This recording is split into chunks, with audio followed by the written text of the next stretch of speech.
সেই বিশ্ববিদ্যালয়গুলোতে আমাদের প্রথম বর্ষ স্নাতক সম্মান ভর্তি পরীক্ষা 2020-21 সেটি অনুষ্ঠিত হবে এবং সেটির লক্ষ্য উদ্দেশ্য সম্পর্কে আপনারা আগে জানেন। আপনাদের মাধ্যমে দেশবাসী পুরো জাতি অবহিত হয়েছে যে একটি বিশেষ লক্ষ্য উদ্দেশ্য আমাদের ছিল।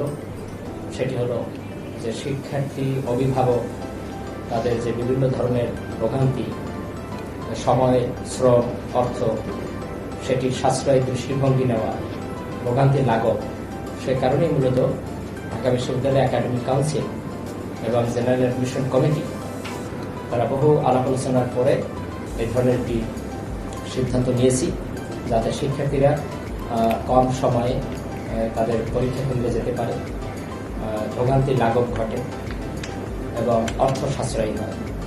সময় এবং অর্থ সাশ্রয়ী, ভোগান্তি লাঘব, এই তিনটি বিষয়কে বিবেচনায় নিয়ে আমাদেরকে সিদ্ধান্ত নিতে হয়েছিল এবং সকলেরই প্রত্যাশিতও ছিল।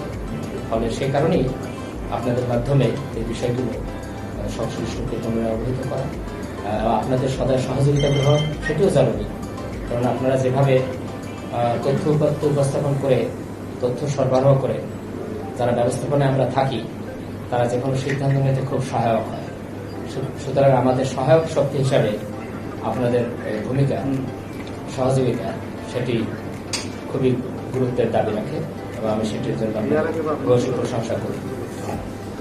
আরেকটি বিষয় হলো যে একই সঙ্গে যে 7টি বিভাগীয় শহরের বিশ্ববিদ্যালয় যেখানে অনুষ্ঠিত হবে পরীক্ষাগুলো, সেই বিশ্ববিদ্যালয়গুলোর নামও আপনারা হয়তো জানেন। যে চট্টগ্রাম বিশ্ববিদ্যালয় সেটি থাকবে একটি ইউনিট আমাদের, রাজশাহী বিশ্ববিদ্যালয়, খুলনা বিশ্ববিদ্যালয়, বাংলাদেশ কৃষি বিশ্ববিদ্যালয় ময়মনসিংহ, শাহজালাল বিজ্ঞান ও প্রযুক্তি বিশ্ববিদ্যালয় সিলেট, বরিশাল বিশ্ববিদ্যালয় বরিশাল, বেগম রোকেয়া বিশ্ববিদ্যালয় রংপুর। এই 7টি ঢাকার বাইরে এই 7টি বিভাগ, 7টি বিভাগের 7টি পাবলিক ইউনিভার্সিটি তারা আমাদের হয়ে এই পরীক্ষাটি সমন্বয় করবেন তাদের ওই অঞ্চলে এবং ওই কেন্দ্রে। সেটি সব ধরনের পরিস্থিতি এগিয়ে যাচ্ছে। আমরা শুরুতে ওই সকল বিশ্ববিদ্যালয়ের মাননীয় উপাচার্যদের সাথে আমরা সভা করে তাদের সহযোগিতা প্রত্যাশা করছিলাম এবং সেটি আনন্দের খবর হলো যে তারাও সকলেই একেবারেই আন্তরিকতার সাথে সবচেয়ে সর্বোত্তম গুরুত্ব দিয়ে আমাদের এই পরীক্ষায় সহযোগিতা করার জন্য এগিয়ে এসছে। তারাও সেখানে তাদের টিম, ডক্টরের টিম, অন্যান্য একাডেমিক কাউন্সিল তাদের সহযোগিতা নিয়ে তারাও সিদ্ধান্ত নিয়ে আমাদের সহযোগিতা করছেন। সেখানে ফোকাল পয়েন্ট আছে, দিনবৃন্দ আছে, এভাবে আমরা এগিয়ে যাচ্ছি। এবছর পরীক্ষাটি সাধারণত আগে আমরা 10টায় আয়োজন করতাম, কিন্তু এবার একটি বিশেষ কারণে আমরা পরীক্ষার সময়টি নির্ধারণ করেছি দিনবৃন্দ 11টায় করার উদ্দেশ্য হলো যে যাতে যেহেতু বিভাগীয় শহরে যাবে, আশপাশ থেকে আসবে, সুতরাং সকালে যাতে রওনা হয়ে পরীক্ষা কেন্দ্রে যথাসময়ে উপস্থিত হতে পারে সেই বিষয়টিও দিনবৃন্দ বিবেচনায় রাখছে। তো সেই কারণে 11টায় সময়টা নির্ধারণ করা হয়েছে। পরীক্ষার সময়কাল হলো 1.5 ঘন্টা। সেটি বিবেচনায় নিয়ে এরকম করা হয়েছে যাতে পরীক্ষার সমাপনান্তে আবার পরীক্ষার্থীরা তাদের নিজস্ব গন্তব্যে, তাদের আবাসস্থলে সেখানে নিরাপদে দিনে দিনই ফিরে যেতে পারে। ফলে সবকিছু বিবেচনায় নিয়ে এভাবে সময়সূচি নির্ধারণ করেছেন আমাদের এই সমন্বয়কারী দিনবৃন্দ। তো সেটি একটি বলবতী সুবিবেচকের ভূমিকায় তারা রেখেছেন, দৃষ্টিভঙ্গির বহিঃপ্রকাশ করেছেন। পরীক্ষার তারিখগুলো আপনাদের মাধ্যমে ইতিমধ্যে সকলেই অবহিত হয়েছে, আমাদের শিক্ষার্থীরা অবহিত হয়েছে। সেটি হলো ক ইউনিটের ভর্তি পরীক্ষা 1 অক্টোবর, খ ইউনিটের 2 অক্টোবর, গ ইউনিট 22 অক্টোবর এবং ঘ ইউনিট 23 অক্টোবর। 6 ইউনিটের পরীক্ষার মধ্যেই হবে, সেটি হল 9 অক্টোবর। এই 5টি ইউনিটের 5টি পরীক্ষা, 5টি পরীক্ষায় আমাদের সহযোগী প্রতিষ্ঠান হলো ওই 7টি বিশ্ববিদ্যালয়। সব পরীক্ষাগুলোই 5টি পরীক্ষাই ঢাকা বিশ্ববিদ্যালয় ক্যাম্পাস, ঢাকা শহর এবং এই বিভাগীয় 7টি পাবলিক বিশ্ববিদ্যালয় তারা আমাদের হয়ে এই সব কাজ পরিচালনা করছেন। পরীক্ষার নম্বরে এবং ব্যবস্থাপনায় সেখানেও কিছুটা পরিবর্তন আছে, সেগুলো আগেই আপনারা প্রচারও করেছেন। যখন এগুলো একাডেমিক কাউন্সিলে এবং বোর্ড অফ একাডেমিক কাউন্সিলে এবং জেনারেল অ্যাডমিশন কমিটিতে এগুলো আলোচনা করার পরে যখন চূড়ান্ত করেছিলাম, তখন আপনাদের মাধ্যমে সকলকে অবহিত করেছি। তবু আবার একটু সকলকে স্মরণ করাই দেই। সেটি হলো পরীক্ষার দুটো অংশ থাকবে, এমসিকিউ এবং লিখিত। 6 ইউনিট ব্যতীত ক, খ, গ, ঘ এই 4টি ইউনিটই এমসিকিউ এবং লিখিত মান বন্টন হলো এমসিকিউ হবে 60 এবং লিখিত থাকবে 40। শুধুমাত্র 6 ইউনিটের ক্ষেত্রে সাধারণ জ্ঞান থাকবে 40 এবং অঙ্কনে থাকবে 60। এই ক্যাটাগরি। আর 4টি ইউনিটে একই ধরনের মান বন্টন। দুটো অংশ পরীক্ষার, এমসিকিউ অংশ এবং লিখিত অংশ। এমসিকিউ 60 এবং লিখিত 40। এটা হলো এই পরীক্ষার অংশটুকু। আর অন্যান্য যে ওয়েট আইসি সেগুলো তো আপনারা জানেনই, সেগুলো আমাদের যে বুকলেট নির্দেশিকা, পরীক্ষা নির্দেশিকা, সেই নির্দেশিকায় বিস্তারিত সেগুলো উপস্থাপিত আছে।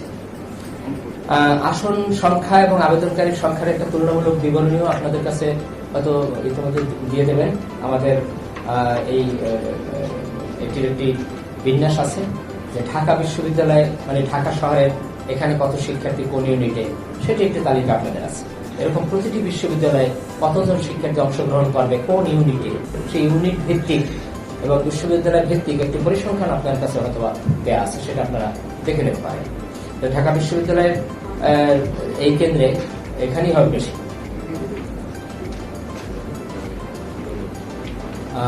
58,603 এটা হলো ক ইউনিট। খ ইউনিট হবে 18,850, গ ইউনিটে 17,137, ঘ ইউনিটে 61,850, চ ইউনিটে 8,166। এই মোট হবে এই ঢাকা বিশ্ববিদ্যালয়ের মোট পরীক্ষা দেবে 1,64,606। আপনাদের এই ঘরটি না রাখলেও দরকার ছিল। আর রাজশাহী বিশ্ববিদ্যালয়ে ক ইউনিট হবে 14,328, খ ইউনিটে 6,377, গ ইউনিটে 1,819, ঘ ইউনিটে 12,000, চ ইউনিটে 1,577। চট্টগ্রাম বিশ্ববিদ্যালয়ে ক ইউনিট হবে 11,217, খ ইউনিটে 2,852, গ ইউনিটে 3,559, ঘ ইউনিটে 9,898, চ ইউনিটে 943। বাংলাদেশ কৃষি বিশ্ববিদ্যালয়ে ক ইউনিটে পরীক্ষা অংশগ্রহণ করবে 7,806, খ ইউনিটে 5,072, গ ইউনিটে 995, ঘ ইউনিটে 7,798, চ ইউনিটে 897। খুলনা বিশ্ববিদ্যালয়ে 8,922 ক ইউনিট থেকে অংশগ্রহণ করবে, খ ইউনিটে 5,204, গ ইউনিটে 1,606, ঘ ইউনিটে 8,124, চ ইউনিটে 1,270। শাহজালাল বিজ্ঞান ও প্রযুক্তি বিশ্ববিদ্যালয় সিলেট, সেখানে ক ইউনিট থেকে অংশগ্রহণ করবে 3,305, খ ইউনিট থেকে করবে 921, গ ইউনিট থেকে করবে 426, ঘ ইউনিটে করবে 2,178, চ ইউনিটে করবে 261। বরিশাল বিশ্ববিদ্যালয় ক ইউনিট থেকে অংশগ্রহণ করবে 3,425, খ ইউনিটে 1,741, গ ইউনিটে 470, ঘ ইউনিটে 3,013 এবং চ ইউনিটে 418। বেগম রোকেয়া বিশ্ববিদ্যালয় রংপুর, সেখানে ক ইউনিট থেকে অংশগ্রহণ করবে 10,351, খ ইউনিটে 6,615, গ ইউনিটে 1,362, ঘ ইউনিটে 11,020, চ ইউনিটে 1,964। বেগম রোকেয়া বিশ্ববিদ্যালয়ে এটি বললাম। এখন মোট যে আসন সংখ্যা বিশ্ববিদ্যালয়, মোট আসন সংখ্যা হলো ক ইউনিটে আছে 1,815, খ ইউনিটের আসন সংখ্যা 2,378, গ ইউনিটে 1,250, আর ঘ ইউনিটে 1,570, আর চ ইউনিটে 135। তো এই ধরনের আমাদের মোট ঢাকা বিশ্ববিদ্যালয়ের আসন সংখ্যা হবে 7,148। একটি পরিসংখ্যান হিসাব করা হয়েছে যে এক আসনের বিপরীতে কত ছাত্র, তো সেটিরও পাওয়া গেল যে ক ইউনিটের জন্য প্রতিযোগিতা হবে 64.99, খ ইউনিটে 20.03, গ ইউনিট 21.90 আর ঘ ইউনিটে 73.81, ছ ইউনিটে 114.79। এটা প্রতি ইউনিটে একটি আসলের বিপরীতে কতজন পরীক্ষা লড়বে তার একটি পরিসংখ্যান